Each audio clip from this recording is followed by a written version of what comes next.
महाभारत का युद्ध बस शुरू होने ही वाला है।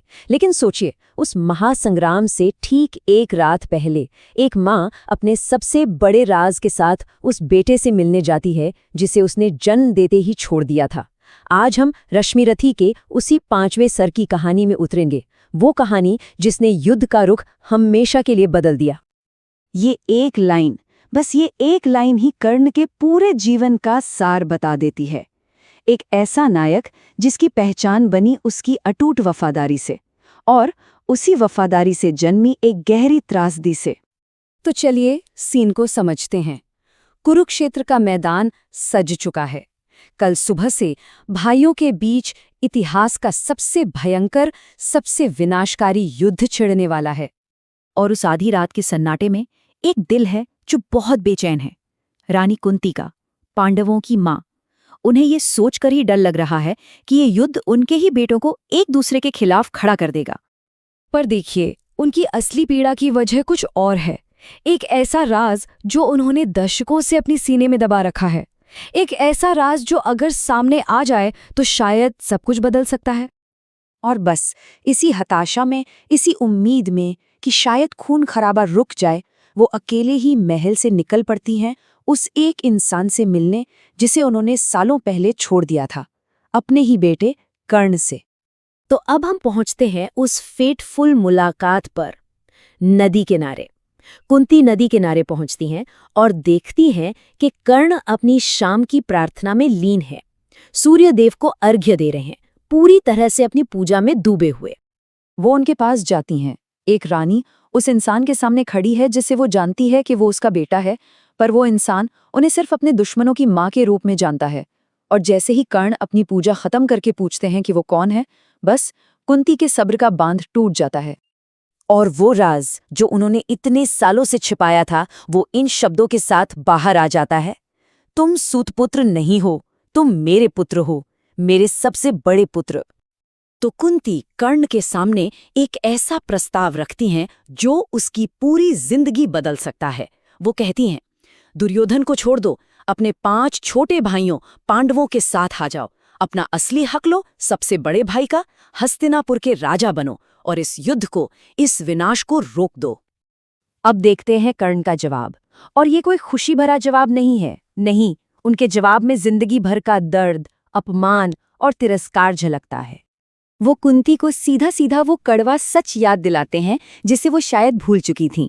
वो कहते हैं, जब मुझे एक माँ के आंचल की जरूरत थी, तब तुमने मुझे नदी में बहा दिया, और आज तुम युद्ध की शाम को मेरे पास आई हो।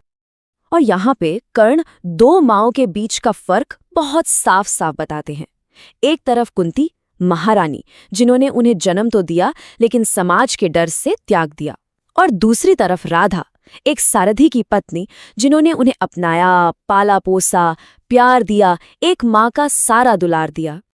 कर्ण को इस मुलाकात के पीछे का असली मकसद साफ दिखाई दे रहा था। वो कहते हैं, तुम आज यहाँ ममता के कारण नहीं आई हो, तुम तो दुर्योधन की सेना को कमजोर करने आई हो।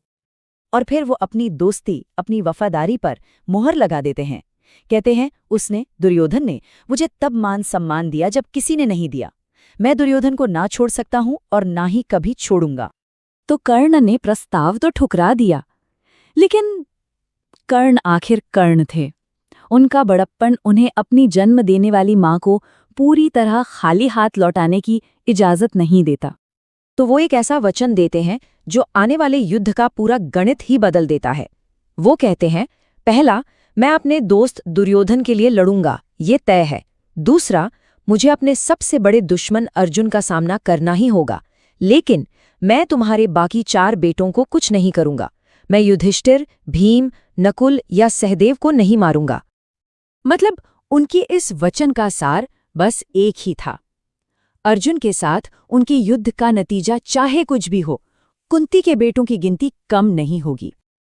और वो संख्या थी 5। ये उनकी प्रतिज्ञा को कितनी खूबसूरती से दिखाता है कि वो जीतें या हारें, जिएं या मरें, कुंती हमेशा 5 पुत्रों की ही मां रहेंगी। तो चलिए अब कहानी के अंत की ओर बढ़ते हैं।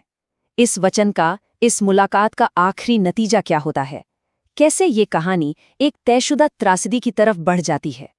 और इस एक लाइन के साथ कर्ण अपना भाग्य हमेशा के लिए तय कर देते हैं और इतिहास के सबसे महान लेकिन सबसे त्रासद नायकों में से एक बन जाते हैं।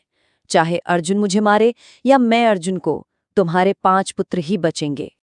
और कुंती, जिन्होंने एक ही पल में एक बेटे को पाया और उसी पल में उसे हमेशा के लिए खो दिया, वो खामोशी से लौट जाती हैं।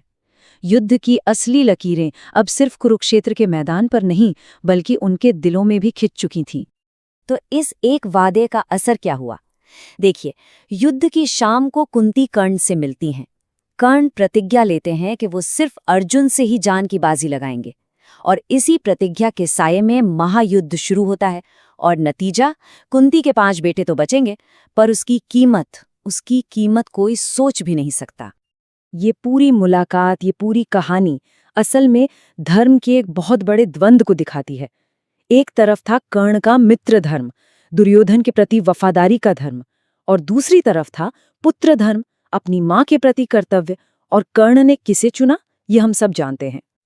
और ये हमें उस एक सवाल पर लाकर छोड़ देता है जिस पर आज भी बहस होती है। क्या कर्ण की वफादारी उसका सबसे बड़ा गुण थी या फिर उसकी सबसे बड़ी, सबसे त्रासद कमजोरी? यही सवाल वफादारी, पहचान और हमारे फैसलों को लेकर इस हजारों साल पुरानी कहानी को आज भी उतना ही जरूरी बनाता है।